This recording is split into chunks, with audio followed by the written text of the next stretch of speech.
Following শব্দটি ইংরেজি বাক্যে প্রায়শই দেখা যায়। বুঝে না বুঝে আমরা ব্যবহার করি। আসুন জেনে নেই ফলোয়িং কখন কিভাবে ব্যবহৃত হয়। ফলোয়িং প্রিপোজিশন হিসেবে ব্যবহৃত হয়, অ্যাডজেক্টিভ হিসাবে, নাউন হিসাবে।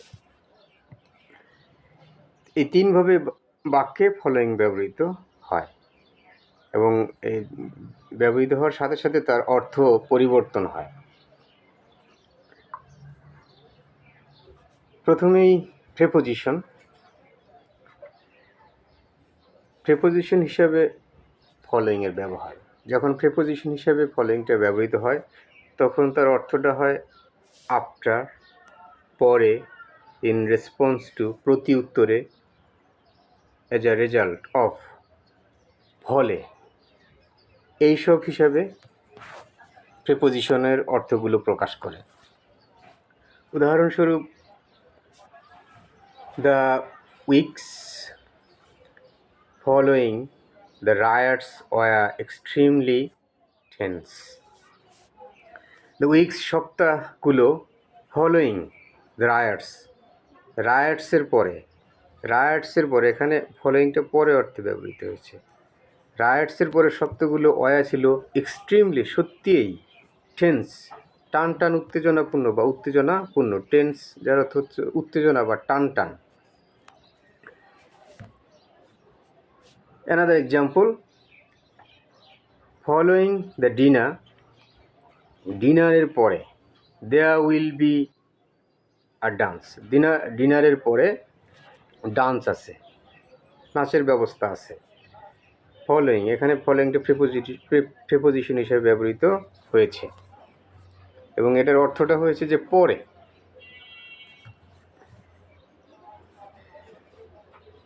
Next, following the bad election results of May 8, the Prime Minister has appointed 3 new ministers. Following the bad election results, অর্থাৎ খারাপ নির্বাচনের ফলাফলের পরে কিংবা খারাপ নির্বাচনের ফলাফলের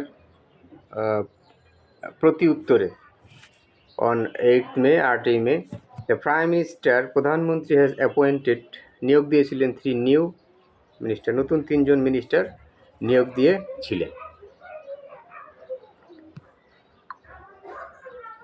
Another example, following a general strike in 1933, he fled the country and went to South America. Following,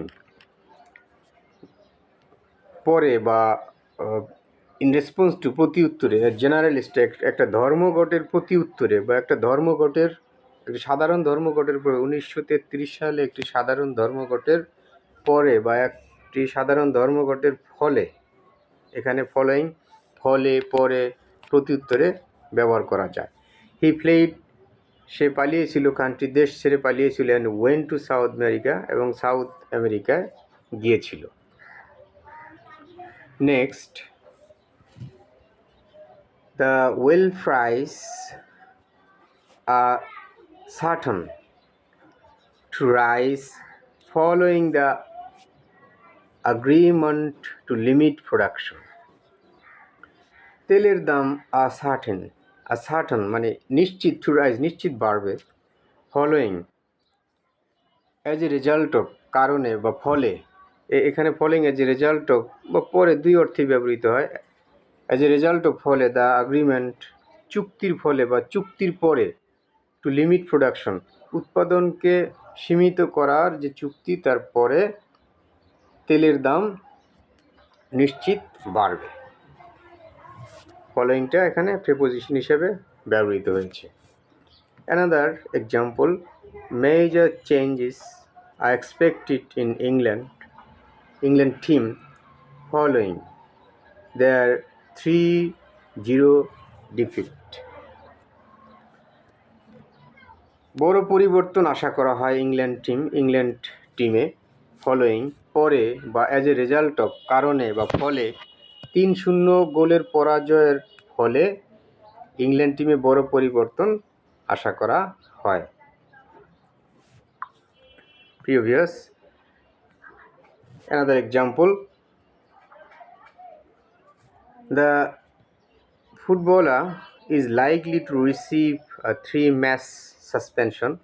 footballer সম্ভবত 3 ম্যাচের একটি স্থগিতাদেশ গ্রহণ করবে বা তাকে 3 মাসের স্থগিতাদেশ দেওয়া হবে ফলোয়িং ইন রেসপন্স টু প্রতি উত্তরে অথবা অ্যাজ এ রেজাল্ট অফ ফলে অথবা আফটার পরে এই সংক্রান্ত অর্থে ব্যবহৃত হয়েছে। অ্যান ইনসিডেন্ট একটি ঘটনার ফলে ইন ইয়েস্টারডেস গেম গতকালকের খেলায় একটা ঘটনার ফলে এখানে ফলোয়িংটা অ্যাজ এ রেজাল্ট অফ ফলে কিংবা পরে এই ধরনের অর্থে ব্যবহার করা হয়েছে।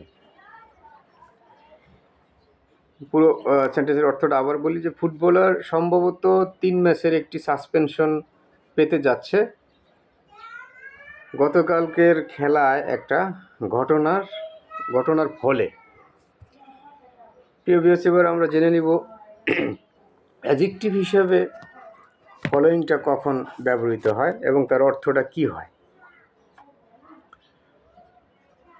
অ্যাডজেক্টিভ হিসেবে ফলোয়িংয়ের অর্থটা হয় সাধারণত দ্য নেক্সট, পরবর্তী বা নিম্নলিখিত।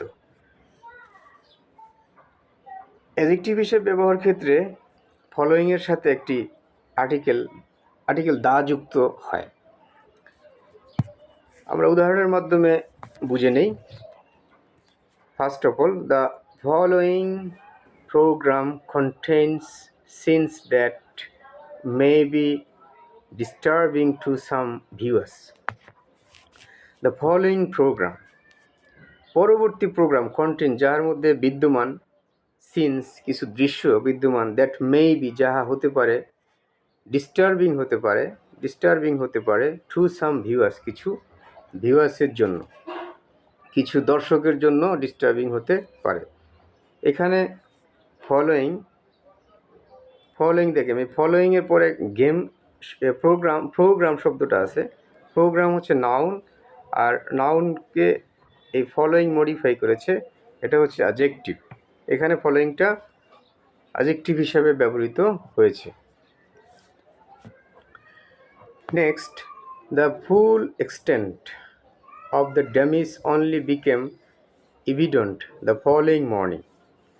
The full extent of damage, যার অর্থ হচ্ছে ক্ষতির পুরো পরিমাণ, only became হয়েছিল, evident স্পষ্ট হয়েছিল, the following morning পরবর্তী সকালে বা পরের দিন সকালে। Next, fair weather was forecast for the following day. Fair weather যার অর্থ হচ্ছে ভালো আবহাওয়া বা অনুকূল আবহাওয়া, ওয়াজ ফোরকাস্ট পূর্ববাসিত করা হয়েছিল বা পূর্বাভাস দেওয়া হয়েছিল, ফর দ্য ফলোয়িং ডে পরবর্তী দিনের জন্য। এখানে দ্য ফলোয়িং তারপর একটি নাউন আছে ডে, পরবর্তী দিনের জন্য অনুকূলীয় আবহাওয়ার পূর্বাভাস দেওয়া হয়েছিল। এখানে ফলোয়িংটা অ্যাডজেক্টিভ হিসেবে ব্যবহৃত হয়েছে। Next, they arranged to have dinner the following month.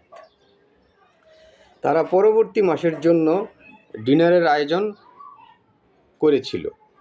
Following month, the following month এখানে নাউন আর ফলোয়িং হচ্ছে অ্যাডজেক্টিভ। এখানে ফলোয়িংটা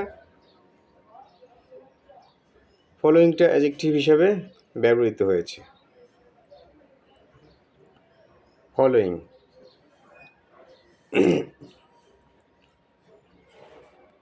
viewers,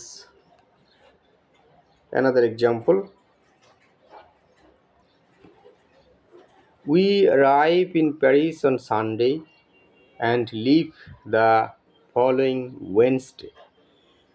We arrived, আমরা আগমন করেছিলাম প্যারিসে, আমরা রোববার প্যারিসে এসেছিলাম। অ্যান্ড লিভ, এবং ত্যাগ করেছিলাম দ্য ফলোয়িং ওয়েডনেসডে, পরবর্তী বুধবার প্যারিস ত্যাগ করেছিলাম। দ্য ফলোয়িংয়ের পরে আছে নাউন ওয়েডনেসডে। এই ফলোয়িং এখানে অ্যাডজেক্টিভ হিসেবে ব্যবহৃত হয়েছে। Another example, they only stayed at the hotel one night and left early the following morning. They only stayed at the hotel one night, তারা হোটেলে মাত্র একটা রাত থেকেছিল। অ্যান্ড লেফট, ত্যাগ করেছিল, আর্লি তাড়াতাড়ি, দ্য ফলোয়িং মর্নিং, পরবর্তী সকালে বা পরের দিন সকালে। দ্য ফলোয়িং এখানে অ্যাডজেক্টিভ হিসেবে ব্যবহৃত হয়েছে, কারণ তারপর একটা নাউন আছে, morning. We went out of the boat. We went out of the boat. আমরা নৌকা করে বেরিয়েছিলাম। The sea was really rough. সমুদ্রটা সত্যি রাফ ছিল, মসৃণ ছিল বা খারাপ ছিল। অ্যান্ড দ্য ফলোয়িং আওয়ার, পরবর্তী ঘন্টাটি ওয়াজ দ্য ওয়ার্স্ট, সবচেয়ে খারাপ ছিল। ইন মাই শর্ট লাইফ, আমার অল্প বয়সের সবচাইতে খারাপ ছিল। এখানে দ্য ফলোয়িং অ্যাডজেক্টিভ হিসেবে ব্যবহৃত হয়েছে, অ্যাডজেক্টিভ আর অ্যাডজেক্টিভ হিসেবে ব্যবহৃত হয়েছে। ভিউয়ার্স, এবার আমরা পড়ব ফলোয়িং কখন নাউন হিসেবে ব্যবহৃত এবং তার অর্থটা কি প্রকাশ করে। নাউন হিসাবে যখন ফলোয়িং ব্যবহৃত হয় তখন often used to introduce a list or report below. নিচে কোনো তালিকা দেওয়া আছে বা কোনো রিপোর্ট দেওয়া আছে এই সংক্রান্ত কিছু প্রকাশ করতে, অর্থাৎ নিচে কোনো কিছু বর্ণনা করা আছে, একটা সেন্টেন্স বলার পরে নিচে কোনো কিছু বর্ণিত আছে, এইরূপ বোঝাতে নাউনের ক্ষেত্রে ফলোয়িংটা ব্যবহৃত হয়, বা নিম্নে অর্থে ফলোয়িংটা ব্যবহৃত হয় নাউনের ক্ষেত্রে।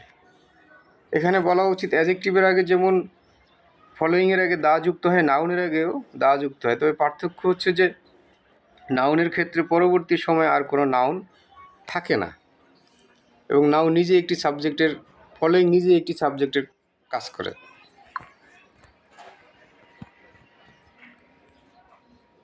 For example, I am afraid I cannot eat any of the following: tomatoes, cucumber, onions and cabbage. I am afraid, আমি ভীত, I cannot eat, আমি খেতে পারি না, any of the following, নিচের of the following, এখানে নিম্নে অর্থে ব্যবহৃত হয়েছে, এটা নাউন। of the following, নিম্নের কোনোটা খেতে পারি না, যেমন উদাহরণস্বরূপ বলেছে টমেটো, কিউকাম্বার, অনিয়ন্স, ক্যাবেজ, এর কোনোটাই খেতে পারি না। The following have helped me with this book of photographs. Following, নিম্নের কয়েকটা বইয়ের নাম আছে, সেগুলো নিম্নের, এখানে নাউন হিসেবে ফলোয়িংটা কাজ করেছে। নিম্নের হ্যাভ হেল্পড মি, আমাকে সহযোগিতা করেছিল, with this book of photographs, এই ফটোগ্রাফের বইগুলো, নিম্নের এই ফটোগ্রাফের বইগুলো আমাকে সহযোগিতা করেছিল। বইগুলো কি? David Jones, Gill Farmer, Martin Wex and Anthony Gray. তাহলে এখানে ফলোয়িংটা নাউন হিসাবে কাজ করলো বাক্যে। Another example, the following is an extract from her diary. নিম্নেরটি হচ্ছে একটি উদ্ধৃতি তার ডায়েরি থেকে। এই ফলোয়িংটা এখানে নাউন হিসাবে কাজ করছে। The following is an extract, একটি এক্সট্রাক্ট, উদ্ধৃতি, ফ্রম হার ডায়েরি, তার ডায়েরি থেকে। ভিউয়ার্স, আমরা শিখে নিলাম ফলোয়িং কখন কী অবস্থায় ব্যবহৃত হয়, জেনে নিলাম যে ফলোয়িং কখনো প্রেপোজিশন, কখনো অ্যাডজেক্টিভ এবং কখনো নাউন হিসাবে ব্যবহৃত হয়।